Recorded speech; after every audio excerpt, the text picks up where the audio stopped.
좋아, 좋아.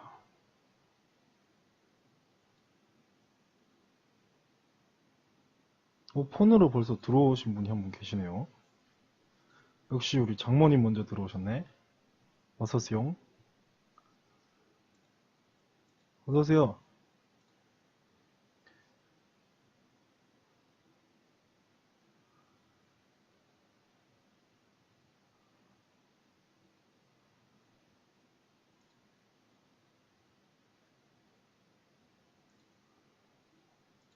하하하하.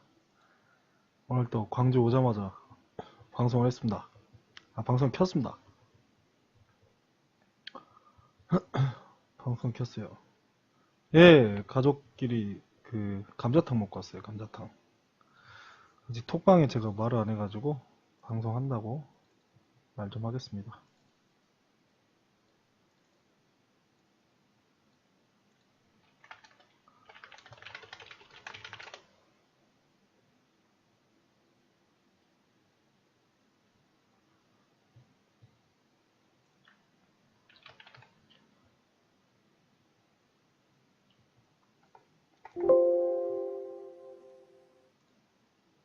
예, 감자탕 맛있더라고요. 사 먹었는데 괜찮더라고요. 이거 지금 이게 프릭샷이라는 프로그램을 통해서 켰는데 이걸 키니까 방송 주소를 잘 모르겠네요. 방송 주소가 뭘까? 비디오. 방송 주소를 모르겠어요.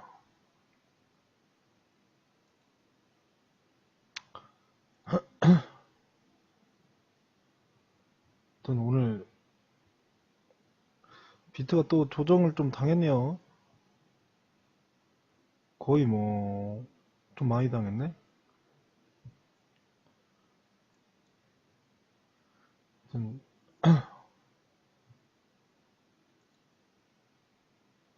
좀 오시면은 방송 시작하겠습니다.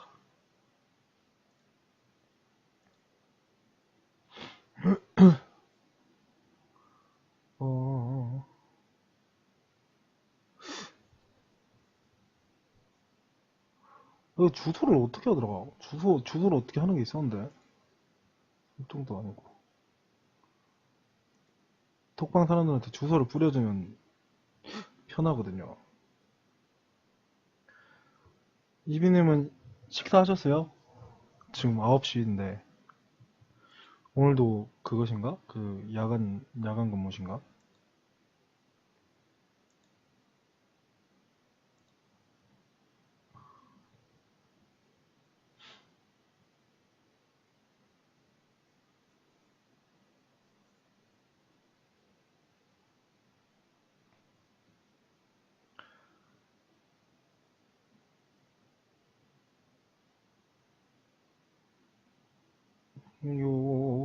주소 왜 안 나와요? 어떻게 하지?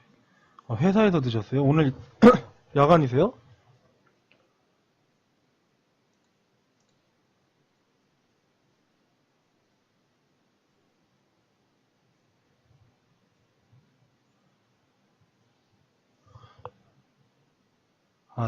주간이신데 그러면은 뭐 늦게 끝나시는 건가 보네요.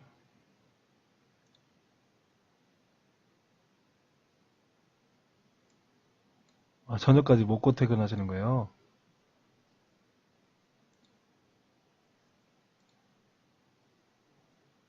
아, 회사가 집 앞에 계세요? 있어요?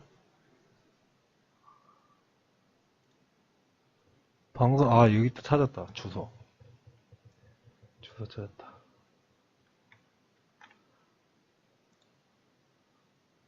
회사가 가까우신가 보네.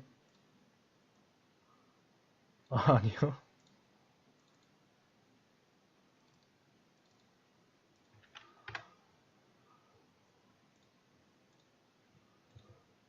아, 퇴근 중이셨는데, 아, 방금 도착하셨어요?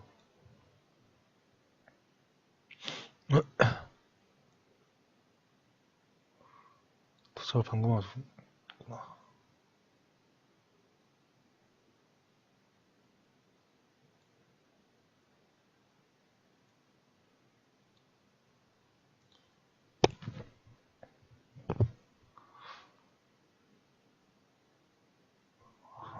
저도 오늘 집에 도착하자마자 좀 쉬고, 가족분들하고 같이 식사했어요.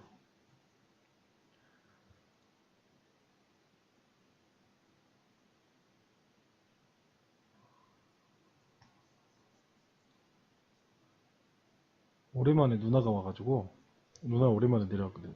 그래가지고, 아, 맨날 회사에서 드셔가지고 요리를 못 하시는 거구나. 그래도 연습해서 저 해주신다면서요.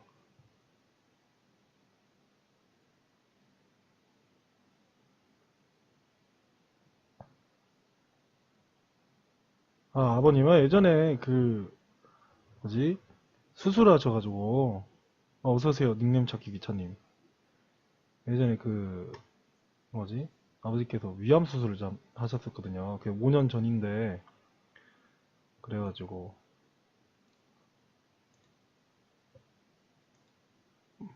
거의 뭐 마지막 진료인 것 같아요, 이번에.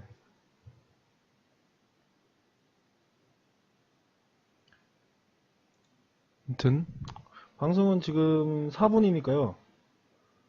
잡담 좀 하다가, 사람 좀 들어오시면은, 한 10분쯤에 시작하겠습니다. 오늘 좀 재밌는 내용들 좀 준비해봤어요. 예, 다행이에요. 옛날에 그 아버지께서 집에 딱 들어가고 계신데, 그 우편함에 건강검진 받으라는 그런 이야기가 있었대요. 아, 그럼 뭐 편지 같은 게 와가지고 평상시에는 그게 눈에 안 들어오다가 어, 갑자기 눈에 들어와가지고 한번 건강검진을 받으러 가서 내시경을 받았는데 그때 이제 이렇게 뭐가 보여가지고 조직 검사를 해보니까 그게 위암 3기로 밝혀진 거예요. 근데 처음에 사진을 찍었을 때는 2기 정도 되는 줄 알았다고 하더라고요, 병원에서. 근데 실제 수술을 해가지고 그 복강경 수술을 하셨는데 그래서 이제 조직 검사를 해보니까 3기로 나왔었다고 합니다. 근데 지금 계속 치료를 해 오셨고 그리고 거의 다 치료가 마무리 되셔가지고 이제는 뭐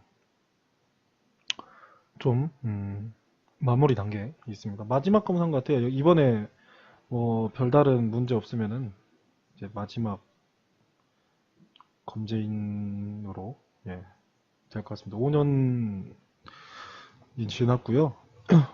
그때가 이제 제가 졸업을 하고 처음으로 항해사로서 이제 배를 나갔던 그런 시기였는데, 어, 몰랐어요, 저는. 휴가 받을 때까지. 제가 3월 23일쯤에 타가지고 이제 7월달 내렸는데 이미 내려보니까 뭐, 그러셨다고 하더라고요. 예. 아무튼, 그렇습니다. 동아이 어디서 많이 들어본 아이인데, 동아이. 동아이님 어서 오세요, 동아이님. 용인 사시는 분 같은데.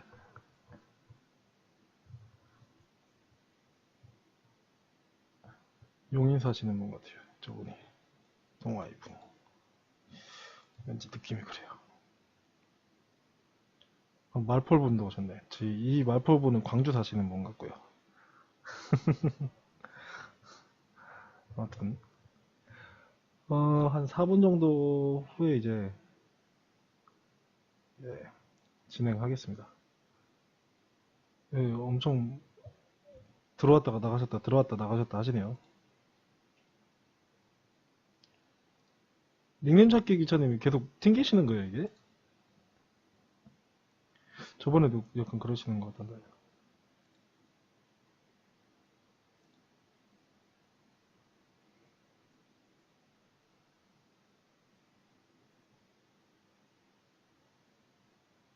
아, 폰이어가지고.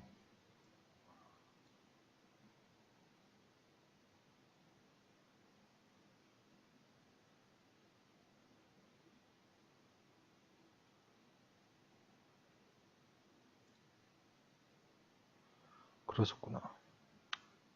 또 오늘은 좀 재밌는 것들을 좀 준비해봤어요. 어제 방송하고 좀 이어지는 거, 어제였나? 저 방송 어제 했어요? 어제 했죠? 그냥 좀 내용이 이어지는 건데,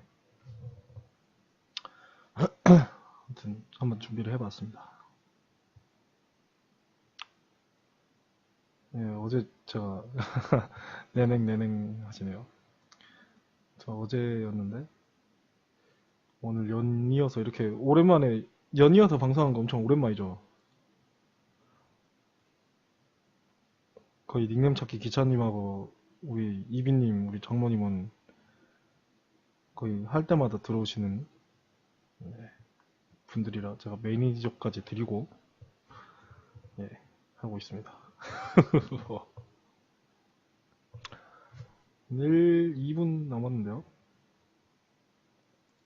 이게 참 아쉬운 게 이게 뭐 알람이 잘 안 가나 봐요. 제 방송이 뜨면은 잘 가는지 잘 모르겠는데.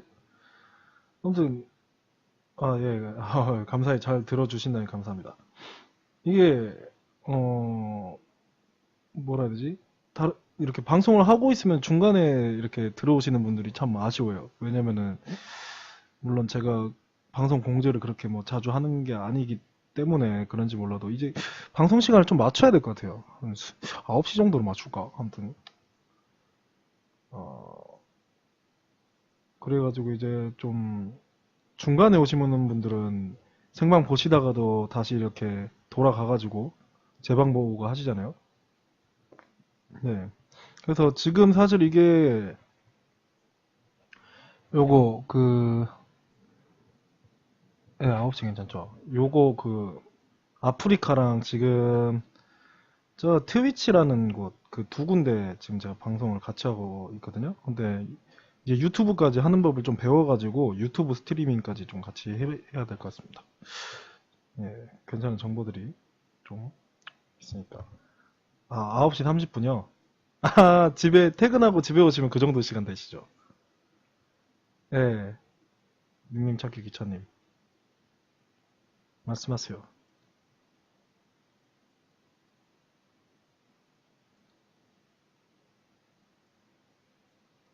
유튜브 구독자도 생기면 광고도 붙고. 근데 이게 보니까 저도 구독자 생기면 돈 좀 벌겠죠? 근데 보니까 그게 뭐 10만 명인가 구독자 있어야 되고 조회수도 좀 많아야 되고 이런 건데 그냥 유튜브 하려고 생각은 하고 있어요. 근데 지금 한번 해볼게요. 한번 해보겠습니다. 아무튼 근데 제 방송을 10만 명이란 분들이 보실지는 잘 모르겠어요. 왜냐면은 어, 사실 저 같은 경우에는 마케팅이 엄청 약하잖아요. 홍보가 많이 약해서. 어, 그렇지만 기왕하는 거 10만 한번 찍어볼까요? 그쵸. 그 광고료로 이렇게 들어오는 것 같더라고요. 어드 히어링가 뭔가 해가지고 뭐 잘 모르겠어. 기억이 안 나는데. 아무튼 오늘 방송 시작하겠습니다. 시간 지났으니 이제 더는 기다릴 수가 없습니다. 저희도. 그쵸. 더는 못 기다려요. 목소리 좋다고요? 아유 감사합니다. 역시 사위 사랑은 장모님밖에 없어요. 우선 차트부터 볼게요. 어, 일봉인데요, 일봉. 일본 기준입니다.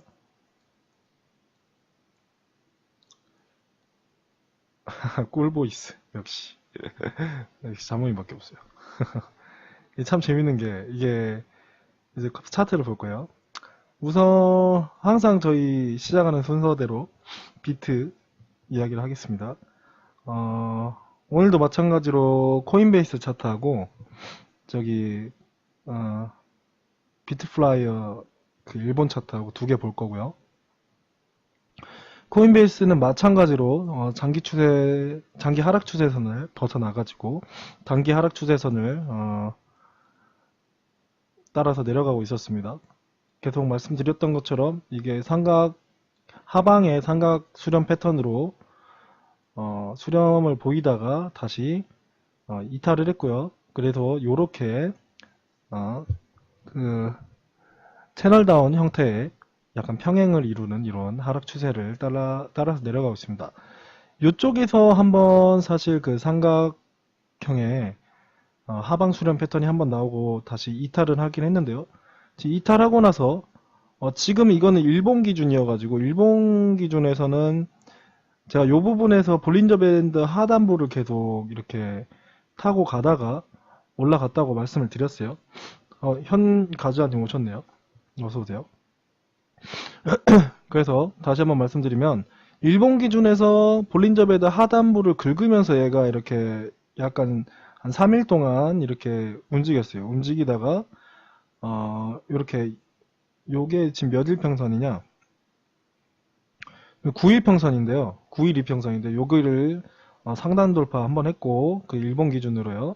상단 돌파 한번 했고 다시 조정을 받아가지고 요 7월 달부터 오는 7월 달부터 이어져 오는 장기 상승 추세에 지금 다시 맞닿았습니다. 조정이 나오면서 여기에 맞닿았는데요. 요 부분 있죠, 요 부분. 지금 제 커서 보이세요? 지금 프릭샷 안 킬 때는 커서가 안 보이던데 보이네요. 제가 확인해 보니까. 아무튼 아키라님도 오셨네요. 예, 반갑습니다. 아무튼 그래서 요 부분 같은 경우에는 사실 요 추세선을 깨고 이탈을 했었죠. 요 부분이 상당히 좀 지금 세력들이 마진 세력이 붙었다고 보이는 이유가 뭐냐면요. 만약에 기존의 코인 세력 같은 경우에는 요걸 안 깨거든요. 요걸 안 깨요. 근데 보통 사람들이 뚝배기 보호라고 해가지고 그 보호 자금, 그러니까 그 뚝배기가 터지지 않으려면은 어느 정도 그 이렇게 자금을 걸어가지고 이렇게 보호를 시켜야 되거든요. 근데 그 자금을 보호해서 아마 요런 데서의 사람들 한 요 정도까지 걸었을 거예요. 요 추세선 보고, 요 정도까지 걸었을 가능성이 있는데 여기를 살짝 이탈을 시키면서 요렇게 아래 꼬리 달면서 다시 타버렸어요. 참 웃긴 패턴이고요. 아무튼 여기서 이게 나왔는데 지금 거래량 같은 경우에는 그렇게 뭐 많은 거래량은 아닙니다. 전에 그 대세 상승장 나왔을 때만큼의 거래량은 아니지만 지금 이 정도 거래량은 저번에도 말씀드렸다시피 작년 6월, 7월 정도 거래량이 돼요. 6월, 7월이 사실 좀 힘들었었거든요. 제가 이때 들어왔었는데 이때 상당히 좀 많이 고생을 했었죠. 어, 예, 왔다 갔다 들어왔다 나갔다가 이렇게 하시는 분들 계시네요. 아무튼 그랬고요. 그래서 지금 여기는 요 추세선을 많이 이탈 안 했다가 다시 반등을 해서 이 추세를 지금 타고는 있는데요.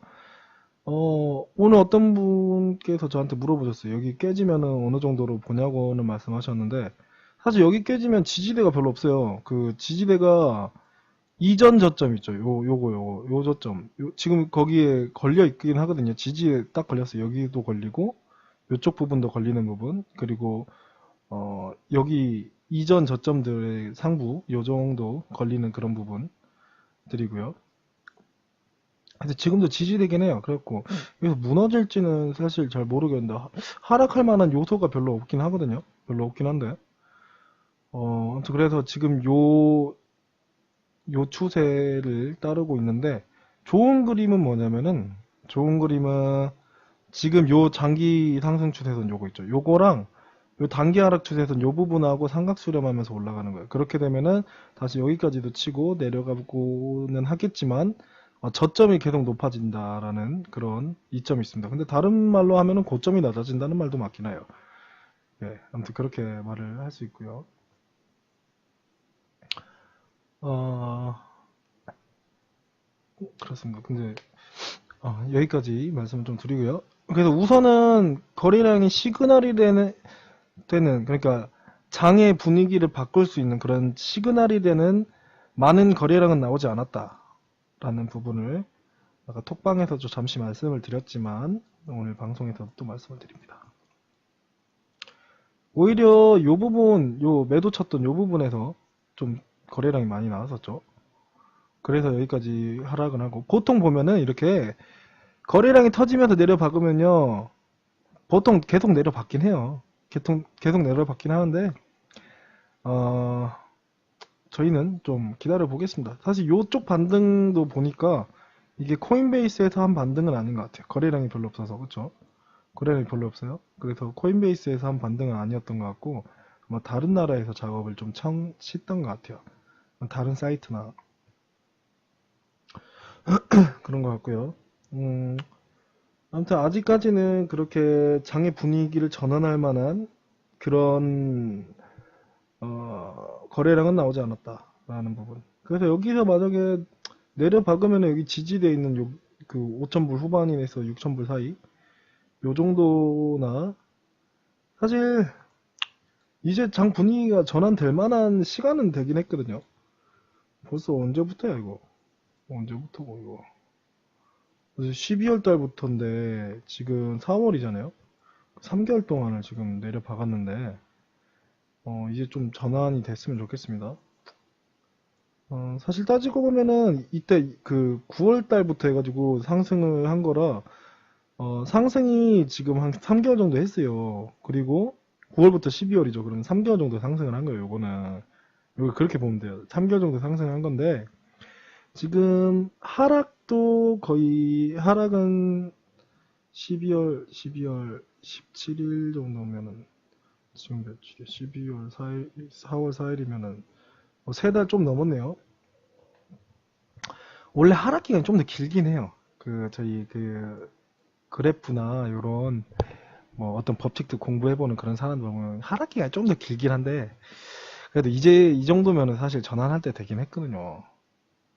근데 아직 비트가 매집의 그래프는 뛰진 않았어요. 사실 요런 데 있죠, 요런 데도 매집 그래프는 별로 안 뛰었거든요. 이렇게 확대를 해보면 요런 그래프가 요런 형태예요. 이 뒤에는 시세들이 나와서 그렇지만 이때도 엄청 났어요. 그래프가 이렇게 보면 이런 그래프거든요. 이게 이런 그래프하고 뭐 여기서 이제 비트 망했다 이러면서 했는데 반등이 빡빡빡 와주는 요런 형태였어요. 작년 같은 경우에는 작년에 요런 형태였거든요. 비트가 이렇게 반등이 엄청나게 잘 와줬던 그런 형태였는데 여기도 보면은 예, 아무튼 반등이 엄청나게 잘 와줬는데 지금은 좀 다르긴 합니다. 지금은 조금 달라요.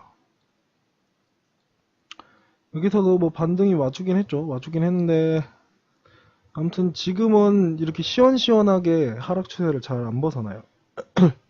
시원시원하게 잘 안 벗어난다는 점 좀 알아주셨으면 좋겠고요. 그렇습니다. 지금 요거 타고 가고 있어요. 예, 아마 계속 이렇게 좀 타고 가주면 좋겠고 내려 빠지면 좀 위험해요. 빠지면 요 정도까지는 빠질 수도 있어요. 요 정도까지 빠져가지고 반등할 수도 있는데 빠지면 조금 안 좋은 그림이긴 합니다. 이 7월 추세선을 다시 이탈해버리니까. 네, 떡락 좋습니다. 떡락. 저는 그 한 분만 계셔도 하니까요. 전에 보셨잖아요. 1대1로 그 방송한 거 보셨죠? 아무튼 그렇게도 합니다. 이비님 계세요. 우리 장모님 계세요. 장모님 계십니다. 현재 이 방송은 아프리카와 저기 그 뭐야 트위치 동시 송출되고 있습니다. 참고하시기 바라고요.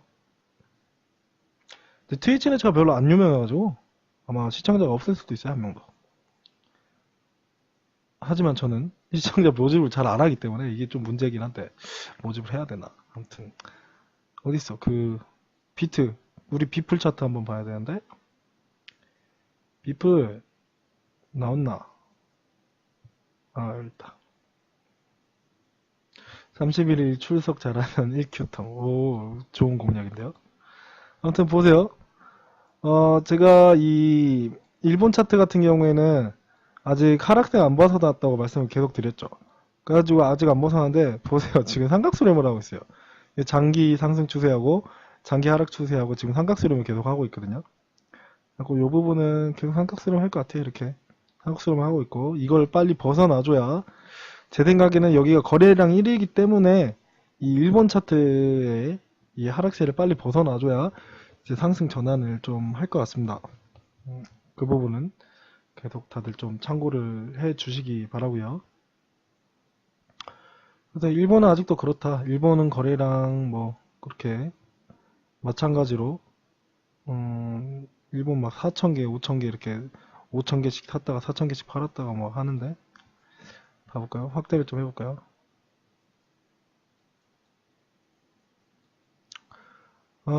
그래도 성우님도 계셨어요? 그래도 이게 뭐 그렇게 뭐 나쁜 하락 거래량은 아니라서 조정으로 볼 수도 있을 것 같습니다. 하지만 여기 지금 이평선이 좀 꺾이고 있네요. 여기 하락이 나와가지고. 물론 이게 9일평선이긴 하지만 조금은 꺾이고 있다라는 점, 예, 보실 필요가 있을 것 같습니다. 그 아직 그 상승 전환을 이라고 할 수 있는 그런 특별한 거래량은 별로 안 나왔어요. 근데 이때는 좀 나왔거든요. 일본에서 나왔네, 이때. 이게 일본에서 쳐올렸었네요. 보니까 이때 보니까 뭐 10,000개 넘게 한 방에 긁고 막 이랬었는데 일본발 이게 그거네요. 제 생각에는 일본에서 쳐올렸어요. 이게 뭐 일본에서 기준이 되는 그런 금액인가 봐요. 음. 우리나라 10배니까 한 640만원? 640만원, 650만원 정도가 약간 얘네들이 이제 사는 그런 기준점이라고 여기도 그렇죠. 여기 보면 11월 12일 11월 달도 그렇고 여기 언제냐 10월 말에도 그랬네. 10월 말 보세요. 10월 말 11월 12일 그리고 여기 2월 6일 그리고 여기 4월 1일 다 지금 일본에서 이 가격대를 기준으로 쳐올리고 있거든요. 그거는 뭐 이유는 잘 모르겠지만 아무튼 이게 기준인 것 같습니다. 그래서 여기 한 번 정도 더 맞으면 제 생각에는 이제 하락세 벗어날 것 같아요. 안 맞고 벗어날 수도 있을 것 같고 뭐 굳이 맞을 이유는 없죠 사실. 그래줄 것 같고요. 일본 차트 여기까지 봤습니다. 오늘 좀 볼 게 많아요. 어, 우선 트윗 보겠습니다.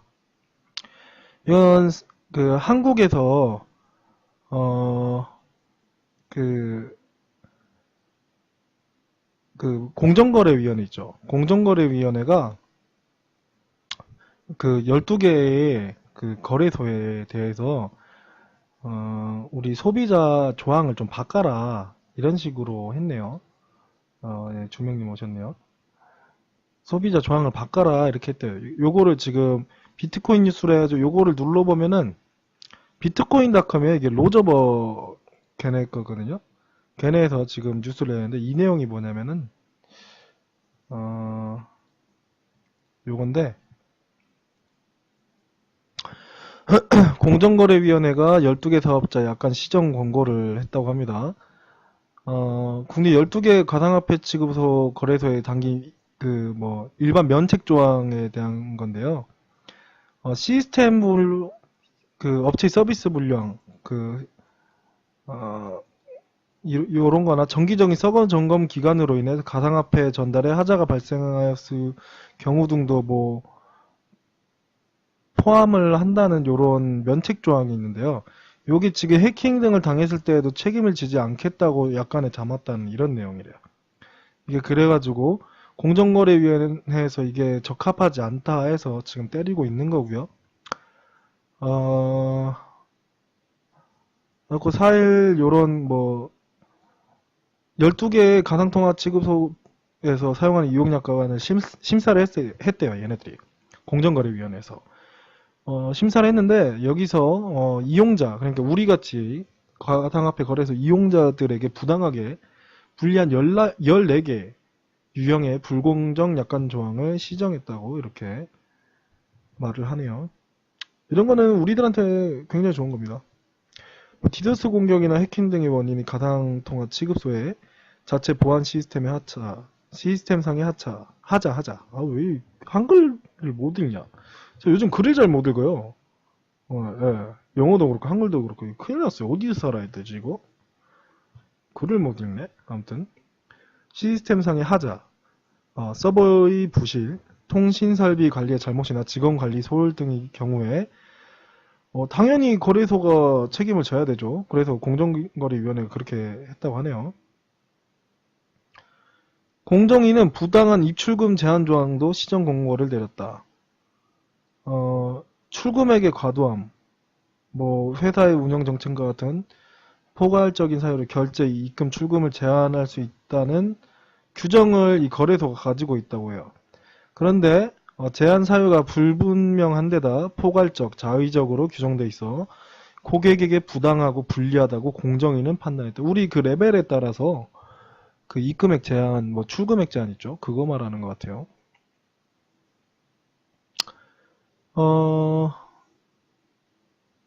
뭐 자의적인 서비스 이용 제한 조항도 문제가 됐대요. 약간에는 결제 이용 금액, 이게 출금액의 과도함, 관리자의 판단, 장기간 미접속, 요런 거 굉장히 안 좋은 거잖아요. 포괄적인 사유로 로그인, 거래 등 서비스를 이용을 제한할 수 있다고 규정하고 있다. 이게 우리가 대부분 알고 있는 6개월 동안 로그인 안 하면은 시장가에 코인 다 팔아버리는 그런 거. 이에 거래소가 아이디와 비밀번호의 모든 관리 책임과 부정 사용 등에 대한 부정 사용 등에 의해 발생하는 모든 결과 책임을 고객들에게 돌리는 점도 무효로 판정됐다. 라고 하네요. 이런 것들이 있나 봐요. 아무튼 그래서 이런 식으로 뭐 시정 조치를 좀 많이 했다고 하네요. 이게 좀 재밌어요. 입출금 제한 조항. 요게 참 웃긴 게 이게 은행들이 좀 자유롭게 풀어줘야 될 거 아니야. OK코인 뭐 풀렸고, 고팍스는 신한은행 받고 있고, 뭐 그렇지만 여러 은행들을 통해서 여러 가상화폐 거래소에 좀 이렇게 자유롭게 입금이 됐으면 좋겠습니다. 이 막 시세들이 나오네요. 보고 있는데 갑자기 좀 기분이 안 좋아지려고 그래요. 시세를 보니까. 아무튼 이 다음 왜 안 넘어가냐? 다른 거 보고 싶은데. 잘 가.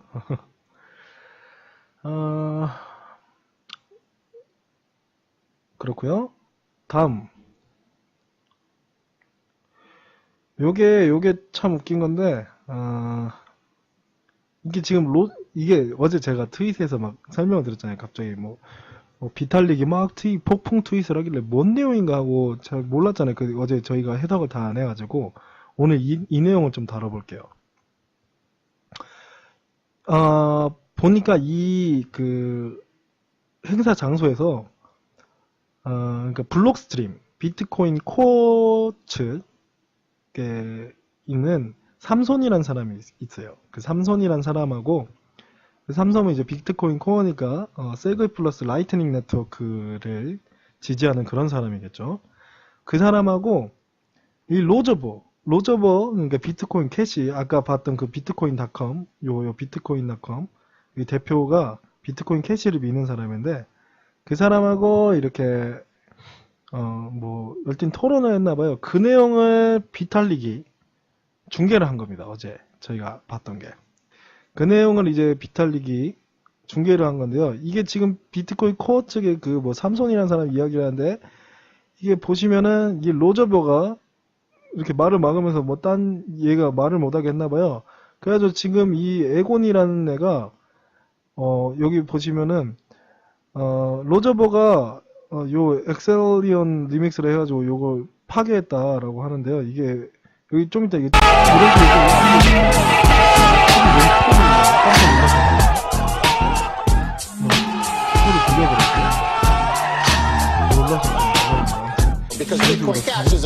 이런 코어 측들이 이런 식으로 좀 곤란한 거 그리고 비트코인 실수가 이렇게 웃기게 하고 있어요. 하여튼 이런 것들이 있었고요. 깜놀하셨어요. 정신 차리시라고. 야밤에 우리 깨어 있어야 됩니다.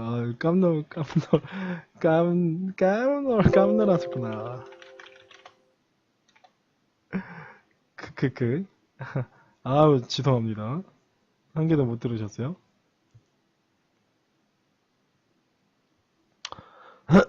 아무튼, 예. 아가 떨어졌다고? 그 장모님 임신하셨어요? 아이고, 죄송합니다. 망언.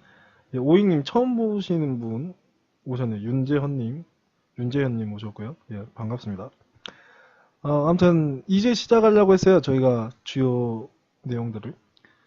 차트는 미리 한번 봤고요. 그래가지고 지금 어제 있었던 예, 예, 윤재님 안녕하세요.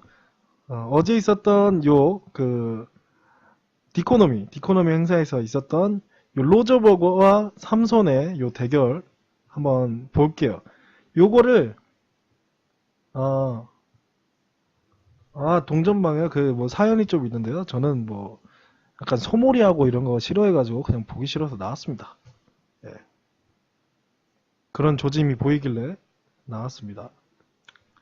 아무튼 예, 요거 예, 요즘 뭐 겁나 그 코인 민다면서요. 뭔 코인 야구 코인인가 뭐시긴가 그거 민다면서요. 예, 그냥 그거 보기 싫어서 제가 뭐 거기서 더 이야기하기도 싫고 그래서 나왔습니다 그냥. 그래서 제 카톡방만 열심히 하고 있죠. 네. 아무튼 근데 여기 그 어제 있었던 그 디코노미 행사에서 삼성과 비탈릭이 아니라 삼성과 그 로저버가 붙었던 거를 이제 비탈릭이 보면서 팝콘 먹듯이 이거 보면서 이제 중계를 막 했어요. 트윗했다가 어제 60몇 개를 트윗을 했는데요. 그래서 그 내용 한번 볼게요. 어떤 사람이 해석을 해줬어요. 이게 근데 내용이 해석을 해도 너무 많아요. 이게 많다 보니까 우선 필요 없는 걸 다 제끼고요. 지금 비탈릭이 이거 트윗을 한 내용이에요. 뭐 비트코인이 금보다 낫다고? 그건 맞는 말이지. 물론 채굴의 에너지가 사용되고 그로 인한 문제를 제기하는 사람도 많지만 뭐 금광산에서 금 채굴을 위한 환경 파괴보단 낫지. 뭐 이런 식으로 말을 하고 있어요. 그래서 요게 이제 그거죠. 비트코인 혁신을 위한 네 가지 요소와 뭐 두 가지 스케일링 구상 발표? 뭐 좋은 생각이네. 근데 그게 어떻게 진행될지 지켜볼게. 이렇게 말을 했대요. 근데 그 전에 이제 블록스트림 그러니까 그 삼성 그 사람이 발표를 한 거예요. 근데 좀 이상하다. 근데 이게 내용이 약간 그 내용이 아닌데. 아무튼 그렇고요. 향후 2에서 5배 정도의 스케일링과 프라이버시 기능 추가에 대한 발표 요런 게 있고 비트코인은 인터넷이나 내연기관의 발명에 버금가는 큰 진보야. 이렇게 말하니까 이게 지금 비탈릭의 생각이에요. 그러니까 비트코인이 아니고 뭐 암호화폐겠지. 그리고 그렇다 해도 기술은 좋고 중요한 거지만 너무 심한 뻥은 안 돼. 블록체인이 아직 그 정도 기술은 아니야. 요 부분을 말했어요. 로저버가 발표를 했나 봐요. 발표한 때 얘가 이제 다시 그 비탈릭이 자기의 생각을 막 적은 거예요. 로저버가 뭐 보통 사람들도 사용 가능한, 소액 결제 가능한 경제적 자유와 3자 개입을 배제한 가치 전송에 대해 직접적인 강조를 한다. 로저버가 이런 부분에 집중해 주는 거에 감사한다. 라고 말했는데 제가 비트코인 캐시 측에 대한 이야기도 방송에서 몇 번씩 다룹니다.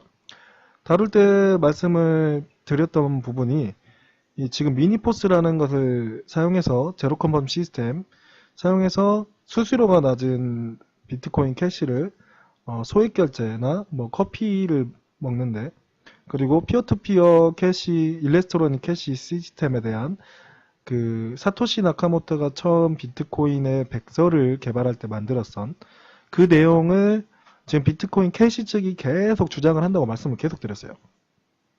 근데 거기에 이제 큰 인물이 몇 명 있는데 그 중에 이 로저버가 한 명 있고요. 그리고 닥터 드래그 화이트라는 그 박사 한 명 있고요. 그리고 우지아는 사실 제가 볼 때는 여기에 직접적인 연관보다는 자신의 이득이 그러니까 채굴자 측의 이득이 어디로부터 더 발생을 할까라는 점을 생각해 봤을 때 걔네 측면에서는 블록 사이즈를 늘리는 게 훨씬 더 이득이라는 거죠. 왜냐면은 그렇게 해야지 나중에 수수료를 더 받을 수 있으니까. 이 부분은 뭐 아주 간단한 겁니다. 아무튼 그랬어요. 그래서 지금 얘네들이 말하는 게 로저버가 말하는 게 보통 사람들도 일반 사람들도 사용 가능한 소액 결제 가능한 왜냐하면 수수료가 싸다고 말씀을 드렸죠. 그래서 그리고 경제적 자유와 삼자 개입을 배제한 요게 아까 말씀드렸던 피어 투 피어 개인 대 개인 간의 전자화폐 시스템에 대한 부분을 지금 말하는 거예요. 그러니까 요 부분을 로저버가 말하니까 비탈릭이 감사하대요. 감사하다고 이렇게 말을 했고요. 그래갖고 뭐 홍콩하고 하바나의 뭐 성장을 비교해서 뭐 보여줬나 봐요. 걔 누구야? 걔 로저버가. 그러니까 엄청 인상적이다 이러면서 중국 뭐 선전과 비교해보자면 뭐 선전도 홍콩 못지 않지 이러면서 경제적 자유가 더 낫다라는 그런 측면인 것 같아요. 이제 로저버는 본격적으로 비트코인 코어 그러니까 블록스트림 비하 발언을 하나 봐요. 비트코인은 어떻게 하면 망할 수 있을까요? 라고 로저버가 물어봤대요. 답은 더 높은 수수료를 먹이고 뚜리게 만들고 신뢰할 수 없는 거래를 고의로 생산하는 뭐 1메가바이트 블록을 지지하시면 됩니다. 이게 뭔 말이냐면은 그냥 비트코인 코어 너네들 지지해라. 요거는 비트코인을 망하게 한다. 요 뜻으로 그냥 제가 볼 때 의역을 할 수 있는 거고요. 이 발언을 딱 하니까 한 명이 박수를 쳤대요. 딱 한 명이. 그러니까 로저버가 박수 쳐도 돼요. 이게 뭐라 써있더라. 뭐 you can 뭐 클래핑인가 이런 식으로 써 있었던 것 같은데 원문에.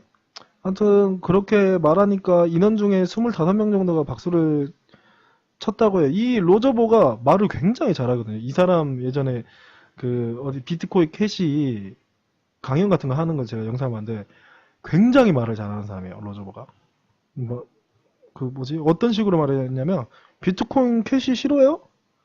사용하지 마요. 이런 식으로 말하는 굉장히 포부가 있는 사람입니다. 아무튼 그렇습니다.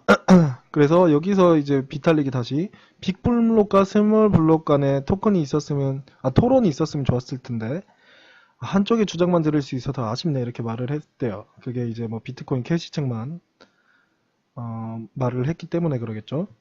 요 사람도 사실 요 사람이 닥터 크레이크 요 사람이 아까 말씀드렸던 닥터 크레이크라고 말을 하는구나. 닥터 크레이크 머시기 화이트거든요. 이 사람이 제가 트윗에서 자주 보여드렸던 요 사람인데 하여튼 요 사람이 발표를 했대 이제. 채팅창이요? 죄송해요. 진정 말씀해 주시지. 저 못 보고 있었네. 죄송합니다. 죄송해요. 이제 잘 보이죠? 처음부터 할까요? 다시 처음부터요? 그럴 필요는 없죠. 그래도 이야기로도 좀 들으셨겠죠? 하고 요 비트코인 캐시 측에 있는 요 사람이 발표를 했대요. 그게 뭐냐면은 그러니까 블록스트림 그러니까 비트코인 코어 측이 말한 화폐에 대한 인식을 완전 틀렸다 이렇게 말을 하고 있어요. 비트코인은 계속 개선돼야 하고 기술이란 원래 그런 거라고 말을 했대요. 원래 기술은 발전해 나가는 거잖아요. 그렇게 말을 했대요. 비트코인 코어가 더 중앙화돼 있어 임마 라고 말하면서 셀피시 마이닝에 대한 이야기를 했대요. 근데 제가 이 부분은 아직 별로 이렇게 조사를 많이 못했습니다. 하고 문제가 되는 부분, 요 비트코인 시스템에서 이중지불 문제는 걱정할 만한 사항은 아니지만 그래도 참과 거짓을 구분하는 능력은 필요하다라고 말했습니다. 믿지만 검증은 필요하다라고 말했는데요. 비탈릭이 여기서 개인 트윗에 깠어요. 네 10개 하기에 대한 건 이렇게 말을 했대요. 트윗에서 말을 했거든요. 여기 비탈릭 트윗 가보면. 그러니까 크레이그 박사의 학위에 대한 검증 요구가 있는데 크레이그가 말을 안 하고 그냥 입 닫고 있었나 봐요. 요거에 대해서 지금 비탈릭이 그냥 비꼰 거예요. 그러니까 크레이크는 광부를 믿을 수 있기 때문에 빠른 트랜잭션, 빠른 거래를 가능하게 할 수 있다고 이야기하지만 이 부분에서 보안적으로 걱정스러운 부분이 있는데 라고 합니다. 요 부분 이따 제가 여기 하나 틀어놨는데 아마 있을 거예요. 있나? 아까 틀어놨는데.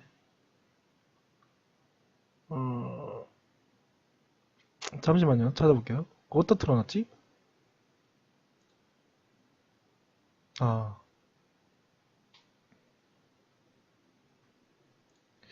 아닌데. 왜 없어?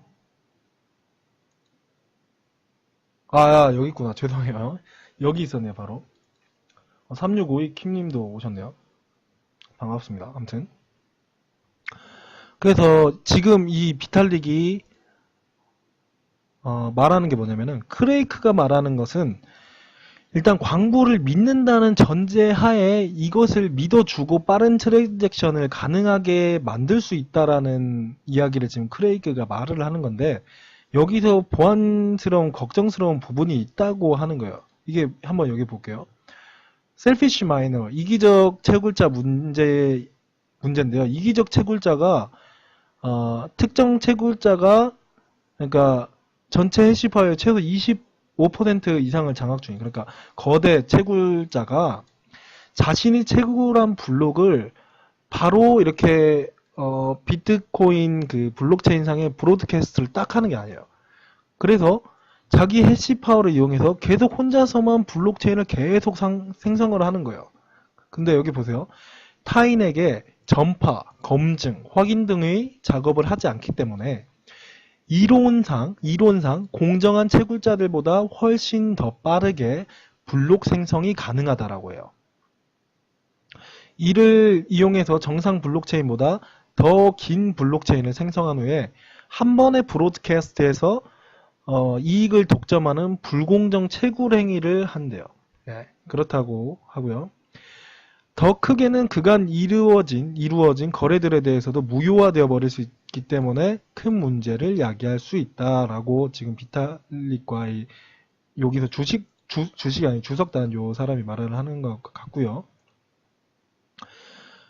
그래서 이론적으로 가능함이 제기되었으나 실제로도 가능한지에 대해선 의견이 분분한 상태이며 크레이그를 포함한 BCH 진영에서 이 문제를 해결 가능한 포크 중에 있다라고 해요. 그러니까 이게 뭐냐면은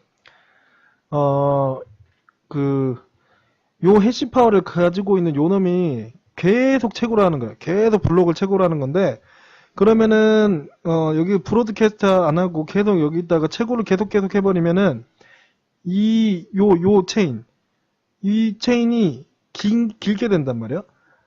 이 체인이 왜냐? 계속 채굴을 하니까 요 놈은 브로드캐스트 안 하고 계속 그 정보를 쌓으니까 이게 지금 긴 체인이래요. 근데 이 비트코인의 이 체인상에서는 가장 긴 체인을 진짜 체인이라고 인식을 하나 봐요.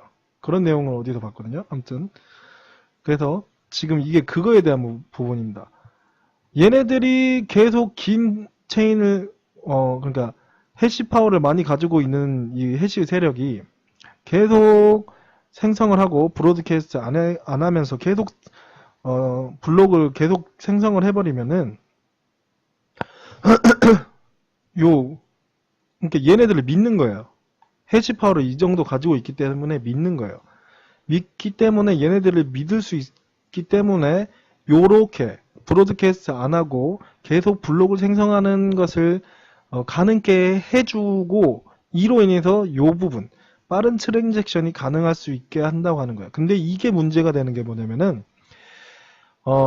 다른 블록체인들 그러니까 다른 해시 파워를 이용한 그런 채굴을 계속 했을 때도 채굴은 이렇게 계속 만들어지고 그게 블록체인상에 이렇게 저장이 되겠죠. 그렇죠? 저장이 되는데 이게 제일 길게 되면은 다른 데서 만들어진 그 채굴가 그간 채굴한 공정한 채굴자들은 채굴 이익을 무효화하게 된대요. 그러니까 얘가 길기 때문에 그동안에 있었던 것들을 취소시켜 버릴 수 있는 거야. 왜냐? 얘가 더 기니까 요거를 진짜로 받아들여 버리는 거야. 그런 이야기인 것 같고요. 보세요. 더 크게는 그간 이루어진 거래들. 그러니까 요거를 그러니까 영세 채굴자라 해야 되나? 얘네들에 의해서 이루어진 거래들이 무효화돼 버려요. 왜냐? 얘의 그 블록체인이 제일 길기 때문에 요거를 진짜로 찐뽕땅 해버리는 거예요. 그렇기 때문에 다른 애들이 채굴한 그 채굴이 그러니까 발견한 그 블록을 발견해서 보상으로 받은 비트코인도 무효가 되게 되고 걔네들로 이루어진 거래들도 무효가 될 수도 있는 거예요. 그렇게 돼버리는 거예요. 호주 81님, 예, 반갑습니다. 아무튼 그렇게 되는 겁니다.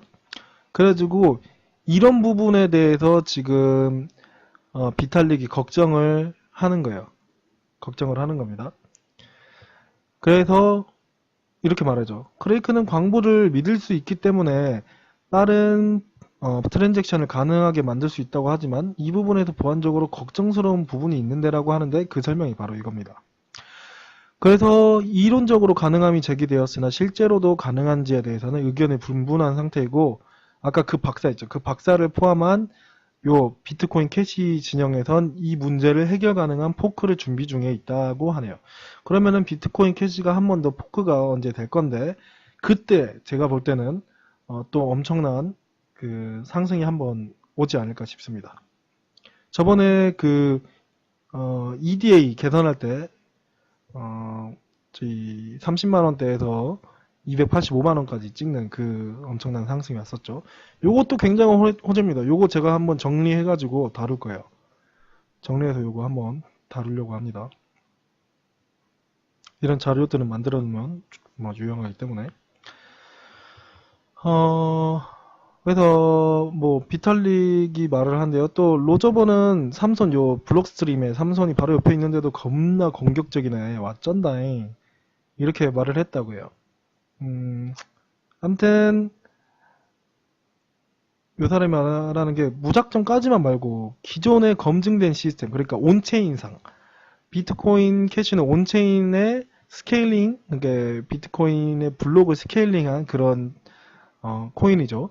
그래서 기존에 검증된 시스템의 블록 사이즈만 늘리는 방법이 가장 안전한 방법인 걸 계속 이야기를 해야지 하고 비탈릭이 말을 하는 거예요.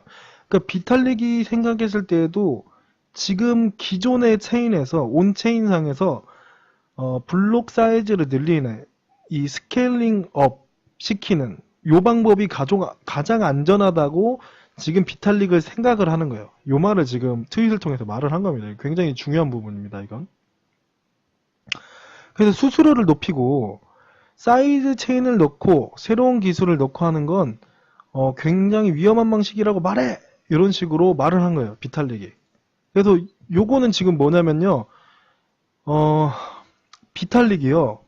지금 비탈릭이 라이트닝 네트워크를 깐 거예요. 지금 요거는 굉장히 중요한 부분입니다.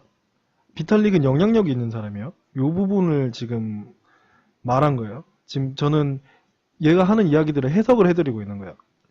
지금 이렇게 한글로는 써놨지만 제가 계속 해석을 하고 있는 겁니다. 그래서 삼선은 이제 뭐 이야기를 했나봐요.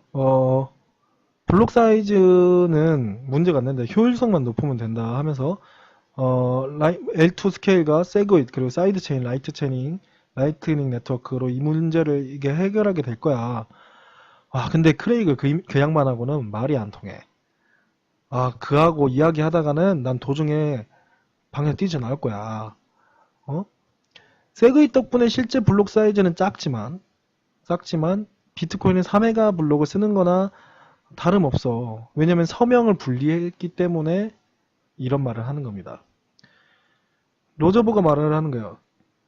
야, 세그윗 때문에 니들 블록은 불안전한 거야. 왜냐면은 그런 거래에 대한 그 승인 정보죠. 위트니스 그 정보가 서명 정보 이런 거 이게 완전히 빠져 있잖아. 이렇게 말을 했어요. 그러니까 삼성이 야 그거 다 이유가 있어 마. 그러니까 근데 비탈릭이 말하는데요. 비탈릭이 말하는 거는 자기가 관점에서는 그냥 이 문제에 대해서라면 뭐 삼성 말이 맞네. 블록에서 요 서명 정보가 빠져도 아무 영향이 없다라고 생각을 한대요. 비탈릭은요. 그리고 그 다음에 이제 로저버가 물어봤나봐요. 야 비트코인이 뭐라 생각해? 삼성. 요 부분은 어제 제가 방송에서 다뤘던 부분이네. 새로운 형태의 돈이지 수수료 겁나 비싼데 지금 수수료 얼마예요? 0.2달러 사용자가 없어서 그래. 이렇게 말을 했어요. 이 문제에 대해서는 로저버 말이 맞대요. 높은 수수료는 사실상 화폐로서는 가치가 없는 거죠. 비트코인에 세그인 넣고 라이트닝 네트워크 붙이고 하느니 그냥 알트코인 쓰는 게 훨씬 더 쉽고 빠르다고 지금 이 비탈릭이 말을 한 거예요. 비탈릭이 이렇게 말하는 거야. 야, 라이트닝 네트워크 넣어가지고 비트코인 코어, 기존의 비트코인 쓸 바에는 그냥 우리 알트코인 쓰자. 이 말이에요, 이 말. 근데 삼성이 또 말을 해요. 블록 사이즈는 큰 문제가 아니래요. 이것도 어제 다룬 거예요. 식당에 갔는데 꽉 찼어. 어떻게 할 거야? 그런 거. 기다리면 되잖아. 이렇게 하니까 비탈릭이요. 말을 한 거예요. 이거 완전 나쁜 주장이네. 와, 식당에 갔는데 꽉 찼으면 나라면 딴 데 간다. 이렇게 말을 하는 거예요. 지금, 요, 비탈릭은요. 어제 있었던 대화, 이거 굉장히 중요한 대화거든요. 지금. 그래서 제가 일일이 다 말씀을 드리는 겁니다. 삼선이요.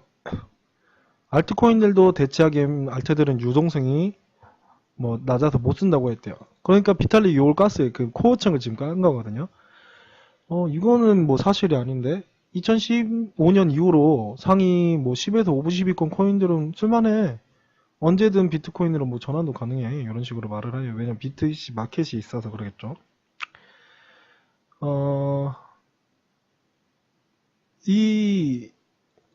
여기 참 웃겨요. 이 부분이 좀 웃긴 건데, 삼손 비트코인 코어에서 돈이라고 하는 것 자체가 트랜잭션이나 유즈이지, 그러니까 거래나 사용보다 더 중요한 거야. 말하는데, 로저버가 말하는 게, 그걸 돈으로 만들어주는 게, 요 트랜잭션과 유즈이지, 임마. 그러니까 비탈릭이 말하네요. 나는 로저버 말이 맞다고 생각해. 하는 거예요. 로저버가 광부가 블록을 만들 때 높은 수수료를 붙인 TX를 그냥 먼저 들어온 TX, 그러니까 이렇게 송금보다 먼저 처리하면 안 되냐? 그러니까 replace by fee, 그러니까 요 수수료로 대체하는 시스템은 프로토콜 변경은 아니야. 그냥 소프트 포크야. 요렇게 말하고 요거를 그냥 기술적으로 얘네들이 말을 했나 보네요.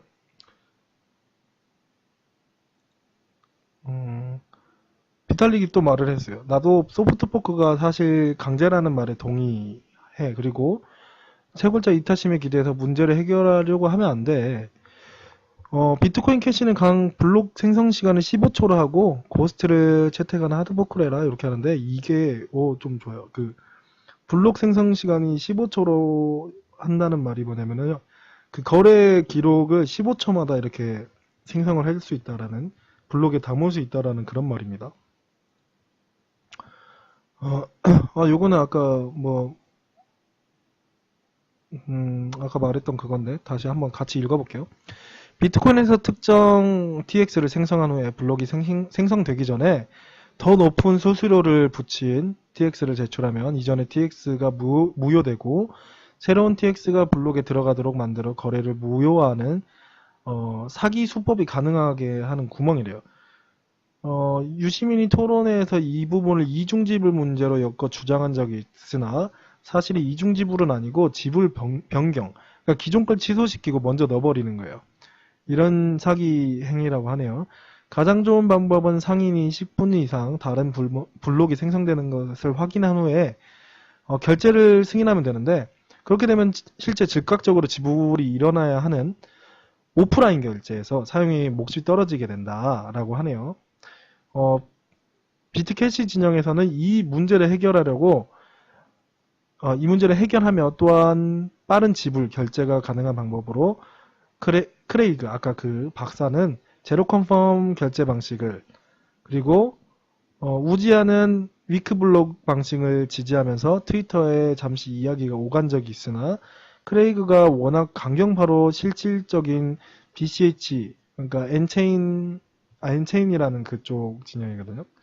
거기와 스케일링 비트코인 쪽의 이 크레이그인데, 걔가 실질적으로 비트코인 캐시의 기술 개발을 주도하고 있어서 제로 컨펌 방식으로 진행될 듯 보인다라고 해요. 이거 미니포스라는 것을 통해서 이렇게 될 거고요.